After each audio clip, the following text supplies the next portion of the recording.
ഇന്ന് മാർക്കറ്റിൽ പോയാലോ? സൺഡേ ആട്ടോ. ഗുജറാത്തിൽ ഇന്ന് മാർക്കറ്റ് ഉണ്ട്.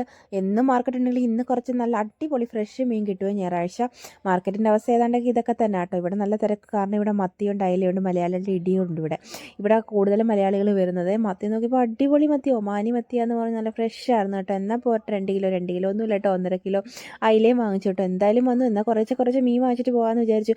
ചൂരയുണ്ട്, ചൂര ഞാൻ മൈൻഡ് പോലും ചെയ്തില്ല. എനിക്ക് മത്തി കണ്ടപ്പോഴത്തേന് കണ്ണ് നിറഞ്ഞു കേട്ടോ. മത്തി കൊണ്ടുപോയി വറുക്കണം, കറി വെക്കണം, എന്തെല്ലാം ചെയ്യണമെന്ന പ്രതീക്ഷയിലാണ് ഞാനിവിടെ നിൽക്കുന്നത് കേട്ടോ. പിന്നെ അങ്ങോട്ട് പോകണ്ടടി എന്ന് എൻ്റെ കെട്ടിയോൻ പറഞ്ഞെങ്കിലും ഞാൻ ചള്ള ചവിട്ടി പോയി വീഴാനും പോയി കേട്ടോ. നല്ല തിന്നുന്നുണ്ടായിരുന്നു. എന്താ മീനെന്ന് അറിയാനും കാണാനും ഒരു ക്യൂരിയോസിറ്റി അല്ലേ. പിന്നെന്താ, നമ്മുടെ ഈ വളർത്തുമീനാണ് കൂടുതലും ഇങ്ങോട്ട് വരുന്നത്. ഞണ്ട് ഇതാ ഇറങ്ങി ഓടുന്ന അയാളുടെ കയ്യിൽ നിന്ന്. ഞണ്ടിങ്ങനെ ഓടുന്ന കണ്ടിട്ട് എനിക്കെന്തോ പോലെ തോന്നി. ഈ അഴുക്കുവെള്ളത്തിൽ എന്നിട്ട് അയാൾ പിടിച്ച് കറി വെക്കുന്നത് കഴുകിയിട്ടാണെങ്കിൽ എന്തോ പോലെ തോന്നി കേട്ടോ. ഒരു വൃത്തിക്കുറവ്. പിന്നെ നമ്മൾ ചിക്കൻ കടയിൽ പോയി ചിക്കൻ വാങ്ങിച്ചു. തണുപ്പായതുകൊണ്ടാണോ എന്നറിയത്തില്ല, ചിക്കന് നല്ല വില. ഇവിടെ റോഡൊക്കെ ഇങ്ങനെ പൊളിച്ചു വാരി ഇട്ടേക്കോ. വികസനം വരുന്നു, വികസനം. എത്ര നാളുകൊണ്ട് ഇതിങ്ങനെ ഇട്ടേക്കുമെന്ന് എനിക്ക് തന്നെ അറിയത്തില്ല. വികസനമായാലും മനുഷ്യനെന്താ നന്നാവാത്തതാണ്ട് ഈ കല്ലിൽ കൂടെ ഇറക്കുക കേട്ടോ. എങ്ങനെയും അവർ അപ്പുറത്ത് പോയാൽ മതി. ഓരോന്ന് ഇറക്കണോ വേണ്ടേന്ന് കൺഫ്യൂഷൻ അടിക്കുന്നു വണ്ടികളെ. അപ്പോൾ നമ്മുടെ പച്ചക്കറി ഷോപ്പിംഗ് വീഡിയോ അടുത്ത ഇതിലാണ്. അപ്പോൾ നമ്മുടെ വീഡിയോ